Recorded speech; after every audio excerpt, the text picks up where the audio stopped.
And we're back now for the second hour of the morning drive. Here we have Mr. Eric Murray. He's with us. He's the chair of our Cumberland County HIV Task Force. Also, he works for Piedmont. Is Piedmont? What's Piedmont? We're getting the name Piedmont right? Health Services and Sickle Cell Agency. Right, Piedmont Health Services and Sickle Cell Agency, and brings a wealth of experience to the table to talk about a subject today that he knows a lot about. I'd call him an expert in this field here, and we're talking about HIV/AIDS, and we're talking about women and girls because there's a Women and Girls Day, and this is HIV Women and Girls Month, correct? Correct. Also involved in this is the County Public Health Center. They're involved in this. Anyway, good morning, sir. Good morning. Again, it is a month-long celebration, but it's actually on March the 10th. We actually celebrate National Women and Girls HIV Awareness Day. Right. But we bring importance to it all month.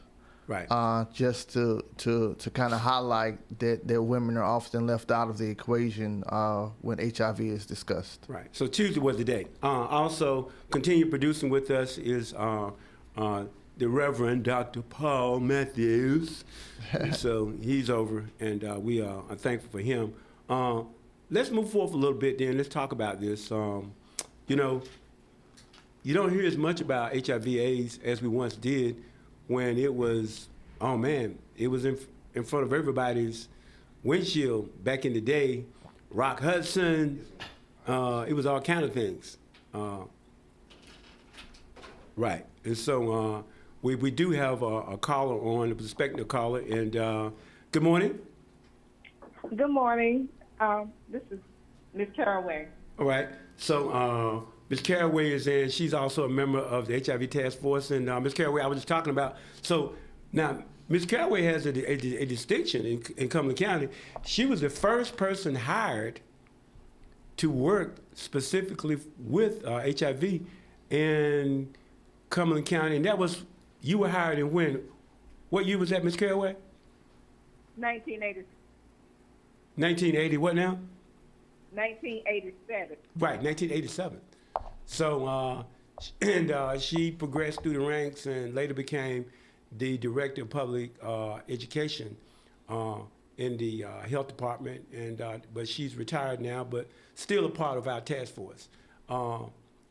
Ms. Caraway, Eric, we're talking about women and girls HIV.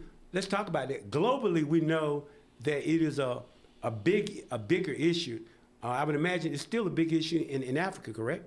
It is. Yes. So again, the theme for Women in HIV/AIDS Awareness Day was reset your routine, embracing HIV testing, prevention, and care as part of the health journey. So we wanted to kind of normalize them getting tested. And as you said, globally, it's over 1 million HIV/AIDS infections, and of those, 25% of those are women. Globally. Correct. Okay. In this country, though, we're talking about the US of A. When it comes to gender, women, black women far outnumber white women, correct? Far outnumber white women, yes. They are 12 times more likely to get HIV versus a white woman. 12 times more. 12 likely. times more. And again, that 1 million, that's in the U.S. That 1 million, it is in the U.S., not globally. It's in the United States. Okay, wow. And 25% of those cases, again, are women. And again, they are 12 times more likely to get HIV than a white woman. Wow. So, Ms. Caraway, as you join in with us, what do you believe some of the factors are that lead to the higher infection rates of women? I'm not quite sure of that percent, having that percentage, but most of these HIV cases women are from heterosexual. So these are women that are having sex with men sick, infected, and then there's a smaller percentage who are infected by drug use. Okay, I mean, Ms. Carraway, you break it up a little bit. Are you on a mobile or a landline? I'm on a mobile. Is there any way you can get on a landline and call us back? Yes. Okay, yeah. but how about switching to a landline? I think we could get a better connection with you. So some of the some of the factors are would be the 5 P's. Would be their partners. Okay. Them believing that they may be in a monogamous relationship, but They're not. but they're not. It would be the practices. What kind of sexual practices are they? Are they getting? Are they doing sex for money? Or trading sexual favors? Right. For someone to stay, for somewhere to stay. It would be their population, the population of where they're located at geographically. Right. Their poverty level. Can they afford the different medicines and the different preventions to, as we'll speak about that later, like on PrEP. And again, then their past STIs. Past STIs open them up for opportunistic infections where the HIV can be more prevalent. And STI stands for? Sexually transmitted infections. Okay. Like chlamydia, gonorrhea, herpes, things like that. Right. Okay. And the age range for these people normally? The age range is normally, we've had from 13 to 25 is where they've had the most new cases at. That's the biggest boom. The biggest boom. Right. Correct. But sometimes you guys see cases of people, seniors. Exactly. The seniors were not far behind from that 45 to 64. 45, 64. Correct. Yes, and that's including like chlamydia, gonorrhea. And a lot of individuals think that, seniors are not having sex, and that's not the case.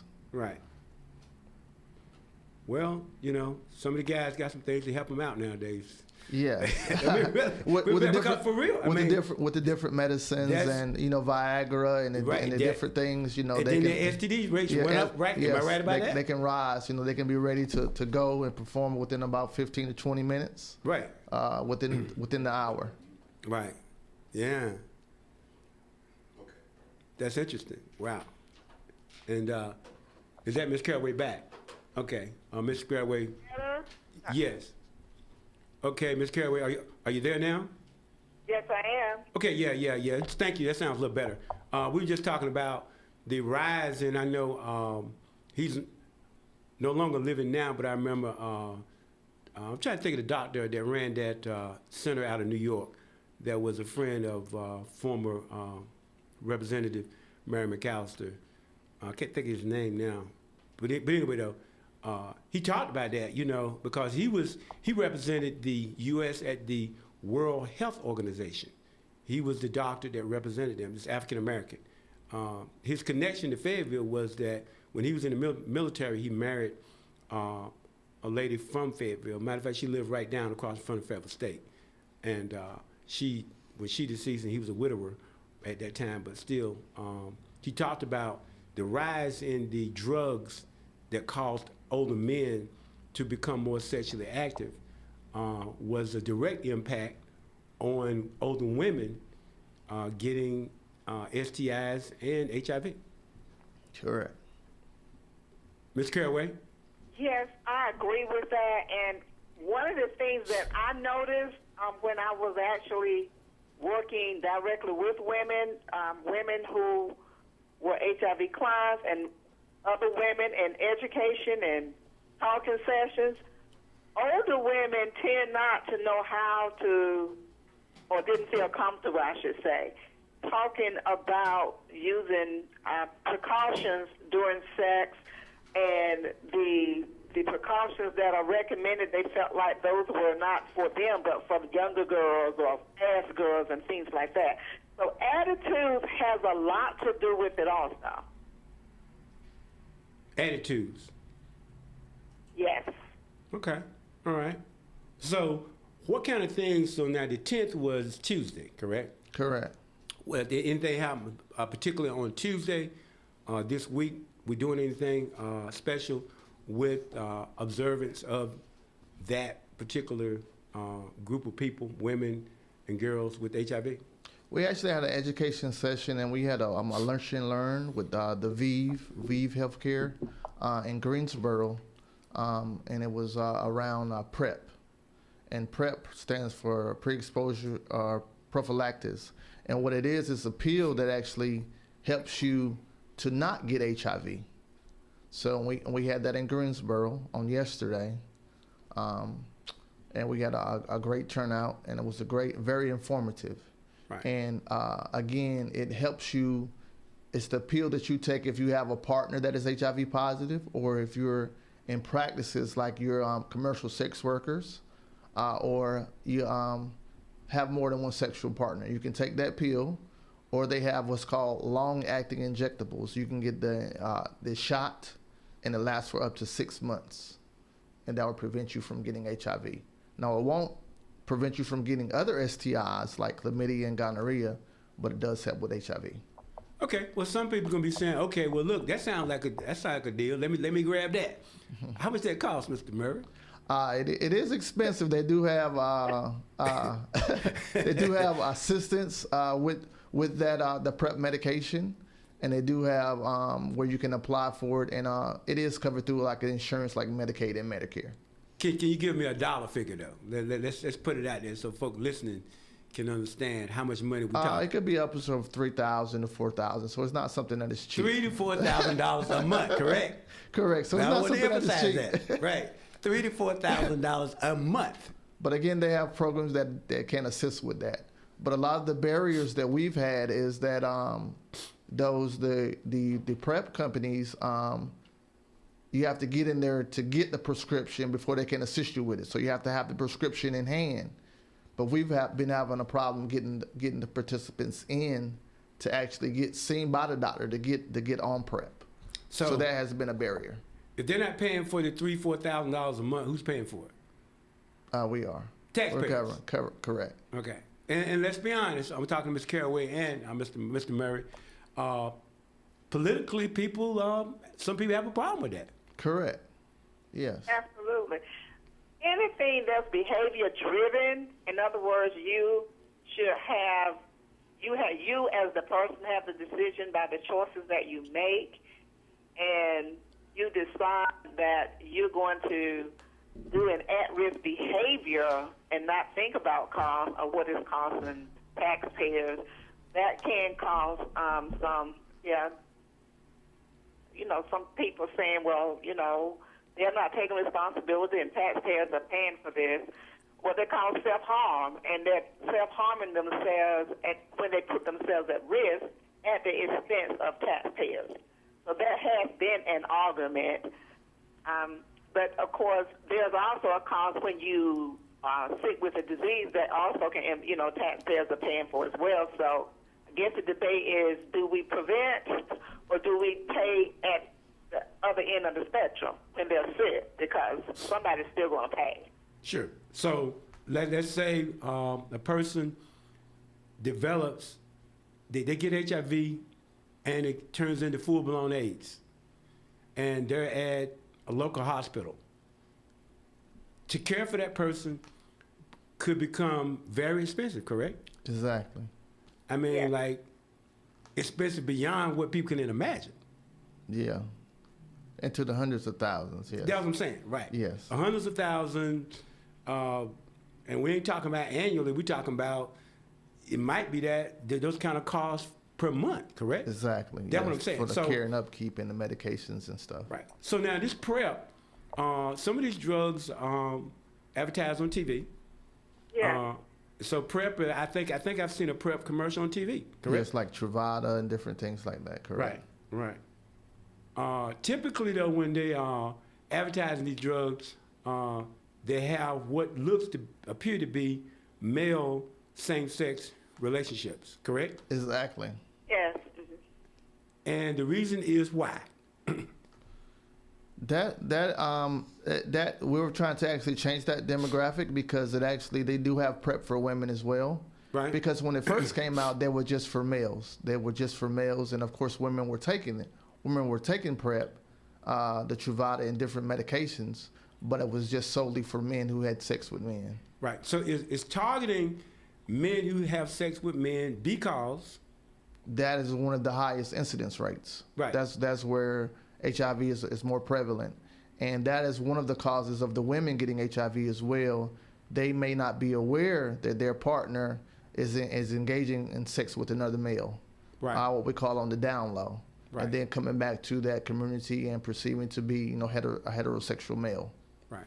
So she might feel a little insecure with her spouse or significant other male hanging out with a female, but she's not thinking about this Them guy hanging out that with the just hanging homeboy. out, shooting pool, playing basketball, just hanging out. I'm gonna hang out with the fellas, when in actuality, the fella is a sexual partner, and they're Correct. not thinking about it like that, and that contributes to the male then bringing back to the female HIV. Correct? Is that Correct. That is accurate. Absolutely. Am I right about that? Yes. Yes. Right. Okay. And also, some of the women are in violent relationships as well. Violence. Right. Yeah, so violence does play a big part in it, where they may be able to discuss, or have that, option to when they're gonna have sex with the male. Right. Well, I mean, so we've pretty much established what the problem is. What are some solutions? Some solutions are knowing the different resources that are available to the women and girls. Again, knowing your status, that plays a big part of again, we want to reset the routine, normalizing it, asking your partners about their sexual history, and knowing that there are, condoms and other, we have dental dams and other things out here, and just education. Education is a big part of it, of knowing how you can prevent and protect your body. So the numbers, if we could dial down the numbers, what do the numbers look like in Cumberland County versus other counties in North Carolina? So for other counties in North Carolina, and we're talking about Cumberland, for 22 to 24, the new cases in Cumberland County, in 24 we had 32 cases. And if we will go to Mecklenburg in that same year of 2024, they had 146 new cases, newly diagnosed AIDS cases. But that's per capita, though. It's Per capita more count. people live in Mecklenburg County. 'Cause Exactly. We're about Yes. 350,000, maybe something like that. But they got 1 million people to live there. Yes, and A million then plus. so then like in Harnett County we had 8 cases, in Holt County we had 2. So again, it's our population. Right. You How do know- we rank, though, in the state? We're still pretty high within the state of North Carolina. I think our rank was we're still in that top 10 category. Yeah, 5 and 6, and maybe the HIV is number 5 and AIDS is number 6, but we're in the top 10. It typically We kind of fluctuate, a little bit. fluctuates between 5th and 6th, but we have, and that's been for a long time. Right. We've So Too long. right. So out of 100 counties, we're in the top 5 normally. Correct. That's right. So I guess in front of us would perhaps be like, Charlotte, Meg, Wake County probably is in front of us. Wake County. What about Guilford, Forsyth? Are they in front of us?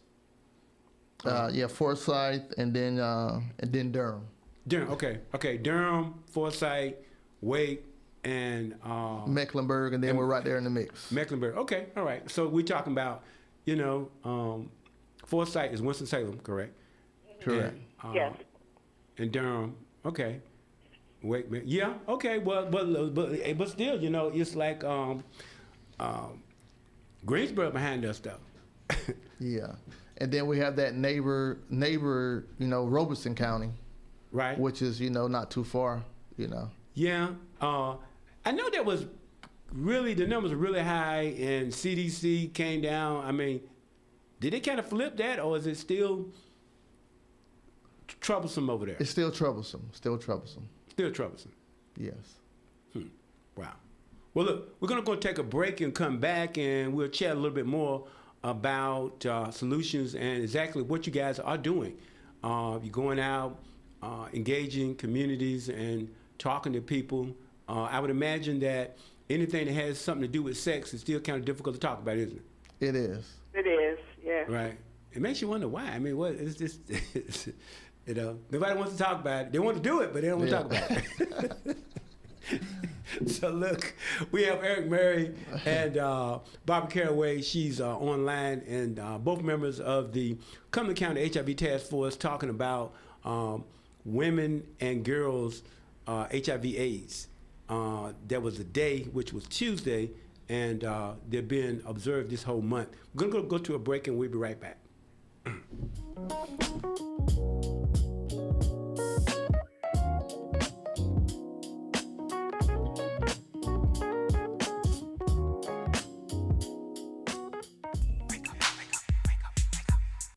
President Donald Trump landed at Joint Base Andrews last evening after traveling to Cincinnati, Ohio to deliver remarks about the economy and oil prices. Oil prices are climbing again, with Brent crude topping $100 a barrel. Diesel prices surged on Thursday to their highest level since December of 2022, raising concerns among truck drivers that higher transportation costs could ripple through the economy. A gallon of diesel in North Carolina costs about $4.85. Campaign for an open U.S. Senate seat in North Carolina continued in Charlotte. Michael Whatley and other GOP members spending the afternoon talking about a roundtable discussion focusing on housing affordability. Then came the day before. Roy Cooper was in Greensboro campaigning. Greensboro Mayor Mary Kay Abuzader is marking 100 days in office. Mike Rayleigh, NCI News. I'm Jamie Monticelli, WIDU Radio News. The Fayetteville Police Department Traffic Unit is actively investigating a traffic fatality involving a driver at the intersection of King Road and Windfall Lane. That's a motorcyclist. At about 9:20 last night, officers responded to a vehicle crash on King Road at Windfall Lane that resulted in the fatality. Cumberland County says the FBI is warning communities about an email scam involving criminals impersonating city and county officials to request fraudulent payments related to planning and zoning permits. The emails may appear legit and may include the county's letterhead, seal, or the names of real officials. Warning signs may include urgent payment requests, email addresses that do not match official Cumberland County domains, or links to unfamiliar websites.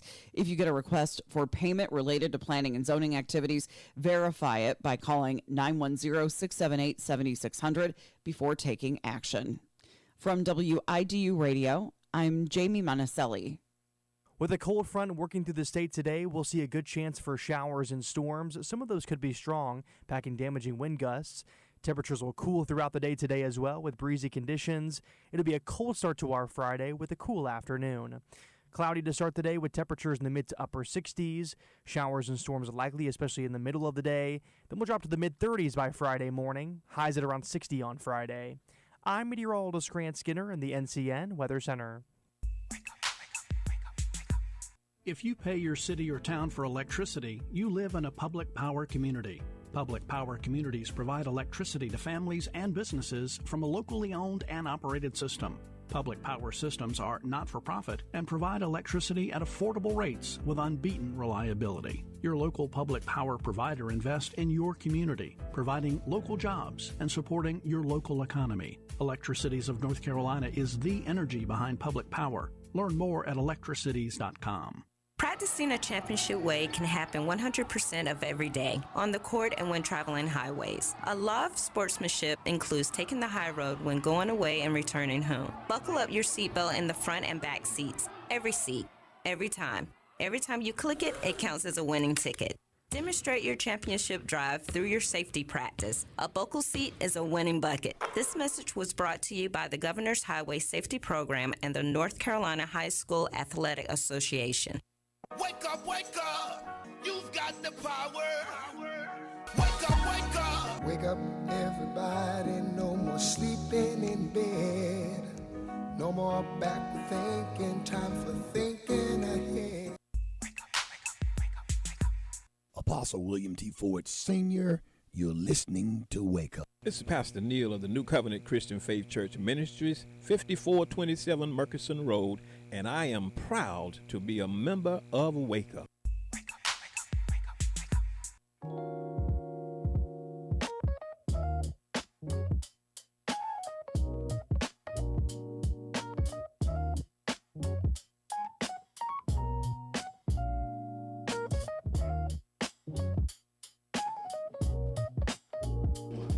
25 minutes for the top of the hour. Here we have Eric Murray, who is he's the chair of the Cumberland County HIV Task Force and also a member, a longtime member. I think she was one of the original founding members, Ms. Barbara Caraway. And Barbara, I'm not trying to aid you or nothing like that. I was just bringing up the fact that you were. Not a problem. Anyway, so Eric, let's talk about that. I mean, okay, now we talked about the problem.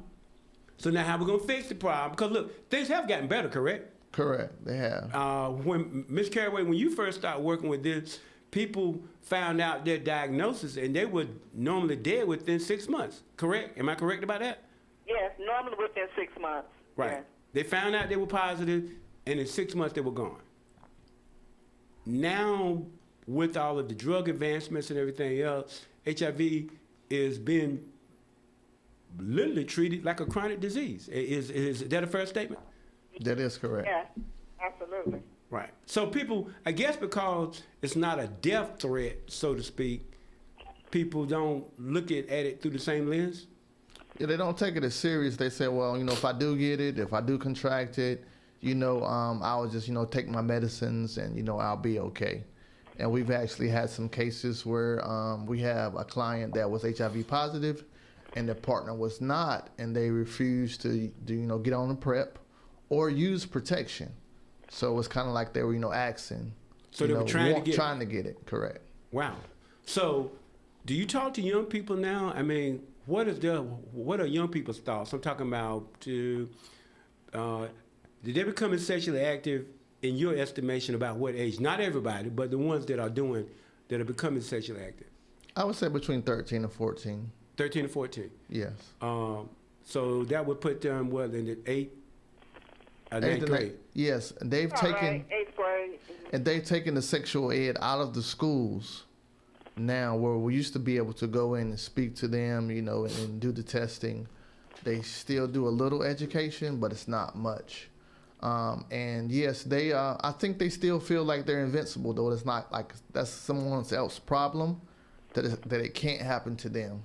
So wasn't that, Ms. Caraway, called growth and development or something, though? What was that? Was it actually called sex education, or was there another handle that they had on it? There was 2 sections. One was puberty education. That was growth and development. That was simply teaching the young people about their body changes. Right. And the other part of that was a part of the health education. When the students had physical education, there was a health component where they were taught also about sexually transmitted disease prevention and, of course, abstaining from sex.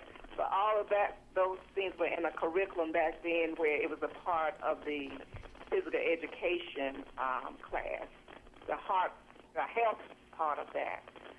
So it's been a long time since I've been in the schools, but to Eric's point, a lot of that changed as to what you could discuss in a school setting. Pretty much, it's one of the curriculums is a science-based curriculum, making proud choices. I'm not sure if they're still implementing that curriculum, but it focuses on abstaining, but if you are going to become sexually active, how to protect yourself. But a lot has changed, a lot. Yes.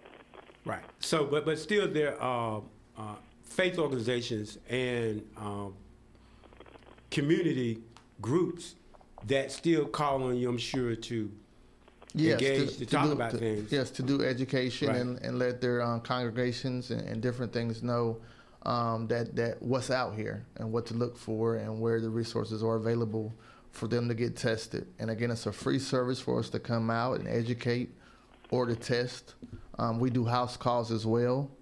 will come out. We've even did where we did the little education at the school, and we went over next door to the McDonald's and provided testing in the parking lot, since we couldn't do it on the school grounds, and this was over by 71st. So what does testing entail? Testing entails we get a little demographic information from you, and then we do a blood draw. The whole process takes about between 5 to 7 minutes. It's very it's confidential, and we also have our capability to do the rapid test. But with the rapid test, if you have a confirmed positive, you still need to do the blood draw. So we just go ahead and do the blood draw. Describe because the blood draw, somebody's gonna break out a needle, correct? Correct. Yes. Okay. The rapid test would entail doing what? The rapid test would entail like doing the swab from your mouth, and you would get those results back in about 15 to 20 minutes. They do have some home tests, but we do recommend that the home test be confirmed by someone. So we can do confirmatory testing as well. So people can order home tests. Correct. Oh, yeah. On them, just order them online. Correct. And bring them. Okay. They can get them from Walgreens. They have them at the local pharmacies like CVS and different things like that. Oh, so you can walk in the store now and just buy one and take it with you. Correct. Huh. Did not know that. Okay. Well, I guess, but the main thing is that you want people to know their status. Yes, so want them to know their status. But again, with that home testing, it can't be anonymous because you're not submitting your name or something. So if someone wants to come back positive, they might, keep that to themselves. We are required to report out. Or another thing about the home testing is, especially people not familiar with the way this disease works with that incubation period. Some of them take that test, and if it's negative, they just assume I'm negative. And they could actually be in an incubation period, meaning that the germ may not show up. The virus may not show up because enough time hasn't gone by for it to show up. Yes, that's that. Some of them, before they have sex parties, they would do a home test and, I'm good, and they may not be good. Okay. That is that window period that she's speaking of. And like she said, if you did something compromising on Sunday, and you take the test on Monday, it doesn't have time to show. Right. So when you were on one time before, Mr. Murray, you were talking about these different sites. Yeah, the different websites. The websites. The different websites, and yes, and that's 130. How many? 130. Over 130 different ones. 130 sites. That responsible for individuals contracting HIV. Not that they went on, but these sites actually attributed to the individuals contracting HIV. They have been on those sites within the last 6 months. Wow. So, they're just hookup sites, basically, what you're saying, right? Correct. Hookup sites. Okay. And I guess that there's probably no age limit for these folks to get on these sites. No, and when we speak of women, the top 3 sites for them were Facebook, Plenty of Fish, and Tinder. For men having sex with men, it was Grindr, Jacked, and Adam for Adam. Wow. Okay. And yeah, they don't have a lot of these sites don't have the age restrictions, or they will lie and say that sure, they're of age. Okay, and so what they do to get on the sites, and then they go meet somebody at a spot. Correct. Based on that. But then again, and we won't name the spots, but I guess there's spots that people do around town. They just go to a spot because they know that's. Yeah, actually, that's where it's going down. Yes. Right, I'm saying, because actual stores, right? Yeah. Where people, you go to the store. Now you might be innocent, you just in there shopping, but other folk are in there because they know that store has a reputation. I'm talking about a regular store. Yeah. I'm not talking about anything funny going on here, but just a regular store that people go to, and because that's what they go for. Yes. Yeah. Like you said, it's in plain sight. It's in plain sight, right? It's in plain sight. So we don't know what's going on, but they know what they're doing. Yeah, they know because, like you said, that's social media and right. that social media avenue. And as we talked about, you you can go to New York and have someone waiting on you before you land, at your hotel, not know their name, Right. have sex with them, and come on back to North Carolina, and Right. it's just that easy. But Like you're ordering Chinese food. right. But the police though are on these sites too, particularly the ones that are targeting youngsters. Youngsters, yes. And 'cause you see it pop up in the news literally every day. Exactly, yeah. That they're targeting someone, they're targeting a child, and they're an adult, and that's how they get got. Yeah, they think they're speaking to a young. I think they're thinking they're speaking to a. Yeah, they think they're speaking to a young girl, but it's actually an undercover agent. Right. And they'll trade, send them pictures and do Right. correspondence back and agree to link up and meet. And then they'll bust them and be like, "Oh, I was just trying to talk to them. Right. And why you got these condoms in your pocket?" Right. Right. And people have, I guess what some of them don't understand is that if you have images on your devices, phone, iPad, computer, or whatever, That's a felony. That's an automatic crime. Yes. Yes. Yeah. And these youngsters don't understand that if someone took a picture of themselves And send it to you, and then you forward that picture That's a crime as well. to somebody else, that's a crime. But Yeah.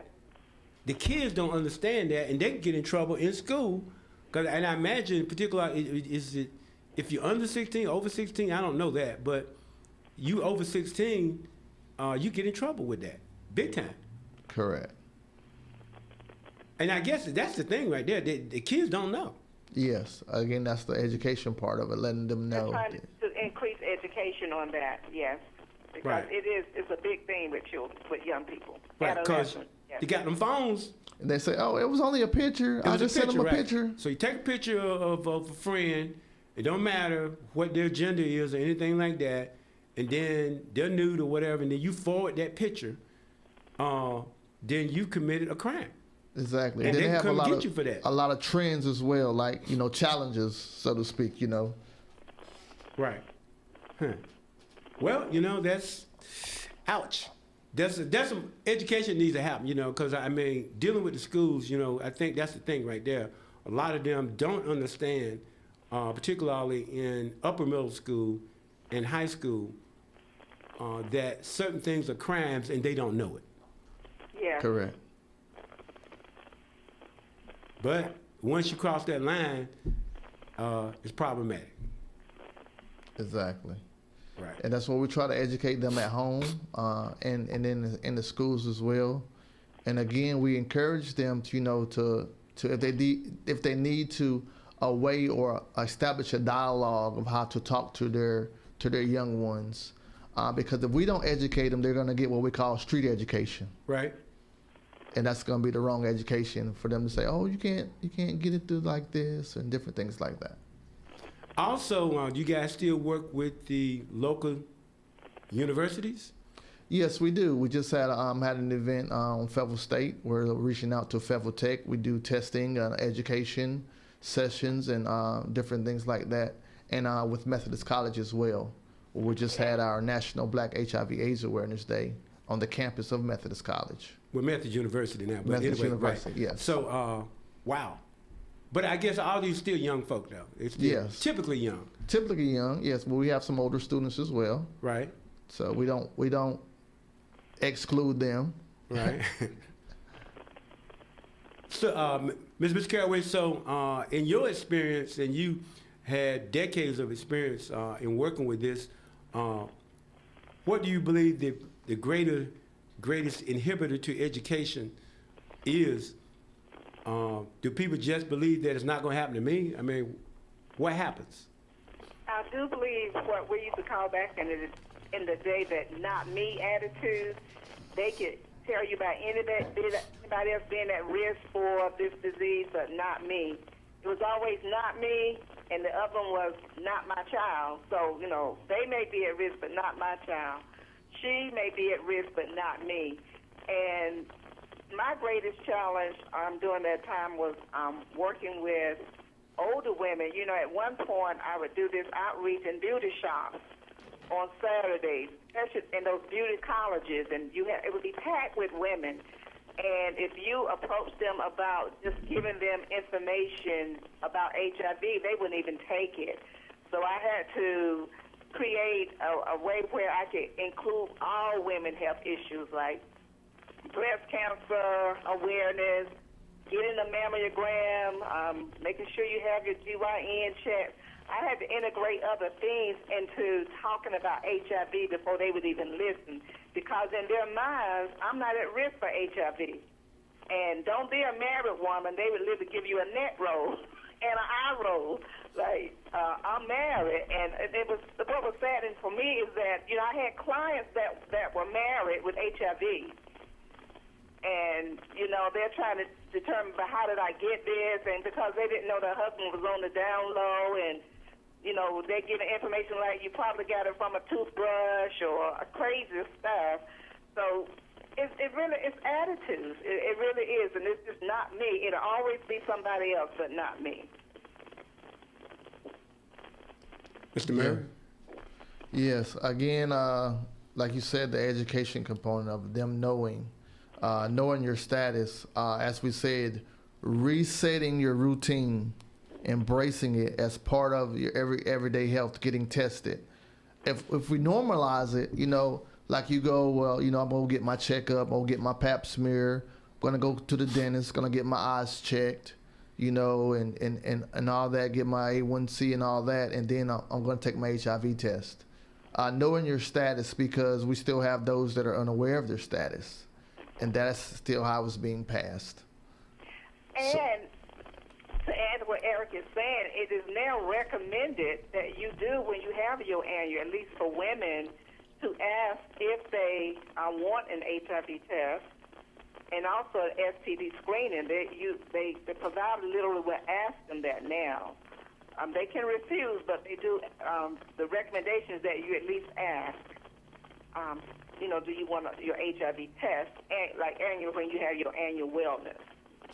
Yes, and we've been trying to get some providers to make that routine when they go in. But again, if they see, we've had problems where if they see a ring on the finger, they automatically assume they're married, they're in a heterosexual relationship, and that may not be the case. Right. Exactly. So we got to train the providers as well to ask them, to let them make that aware.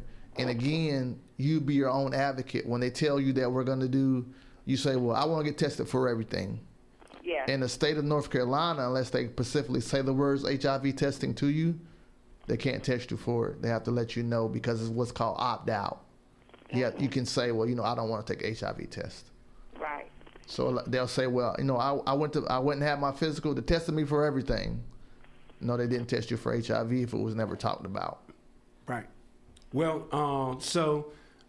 the Cumberland County HIV Task Force, they meet monthly. Matter of fact, they meet in this building, in the conference room, because they rent office space here at 2520 Murchison Road.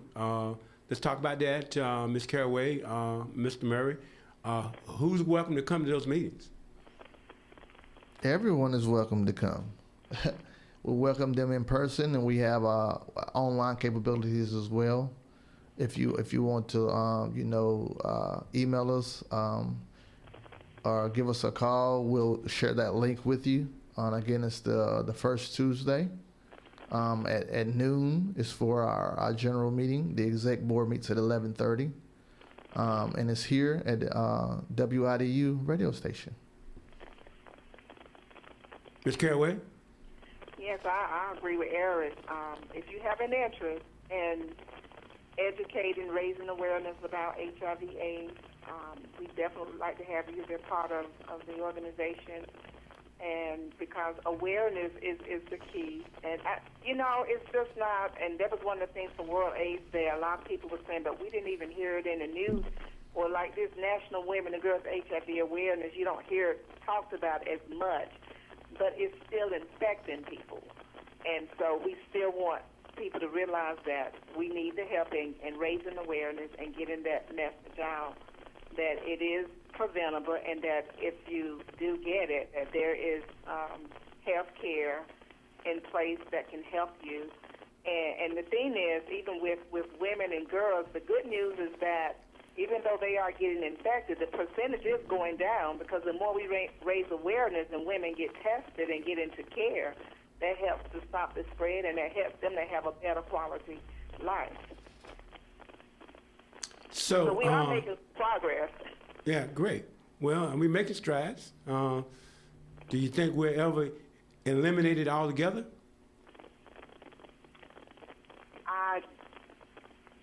That's possible. I do think so because when I started working with this disease back in '87, we didn't even have a medication for it. But I remember when we developed AZT, and like Eric was saying, it was primarily for the men. We did eventually give it to women. I just remember the very first studies that when I was referring patients to UNC Chapel Hill to participate in the study. Who would have ever thought we got to where we are right now, where you can have HIV/AIDS and be undetectable, and that you're not spreading it to other people, and you can have a better quality of life, versus when I was working initially with people, like you said, they typically lived about 6 months, and if you had a patient that lived for a year, you call that a great thing. So, yes, I think it's possible that we may have a cure for it. So what we have is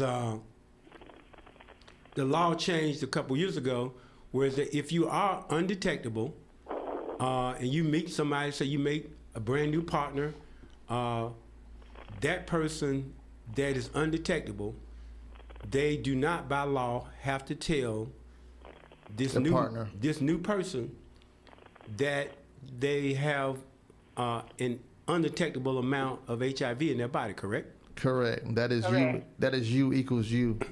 Undetectable equals untransmittable. So if it's undetectable, then you can't pass it on. Right. And you do not have to disclose that to your sexual partners. Right. Of course, if you are detectable, yes, the law requires you to tell. Correct. Correct. Well, look, time running out. So, Mr. Murray, will you tell people how to contact you at your institution? Yes, so they can give me a direct call at 910-929-5675. Again, 910-929-5675. Piedmont Health Services and Sickle Cell Agency, 907 Hay Street, Suite 202. Again, we come out, provide testing, education, free condoms. Excellent.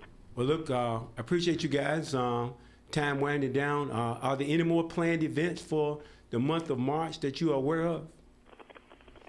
No, we're in the works of working something out at Methodist University, and at Fayetteville Tech, and we will that will be on the HIV Task Force. We'll include that on the HIV Task Force website as once we know the exact dates and the works.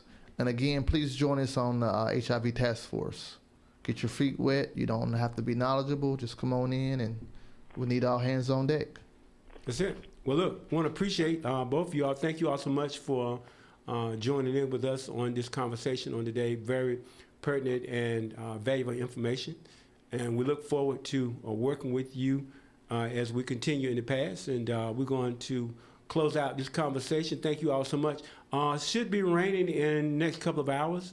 I think it's going to be raining around 12 noon. So you're going to get those jackets and those. And the temperature's going to drop. It's 70 degrees, and it's supposed to drop down to the 50s and perhaps the 40s, but should rise again on tomorrow. But anyway, thank you. Have a great day. Thank you, our producer there, Reverend Paul Matthews. And I mess with these guys because, they give me a hard time because I'm a Raiders fan. Reverend Paul, he's with the Pittsburgh Steelers, and this young man here, Mr. Murray, he's a fan of the Buffalo Bills. But if I were you, I wouldn't say anything to me about the Raiders. We have one at some time, okay? Exactly, yeah.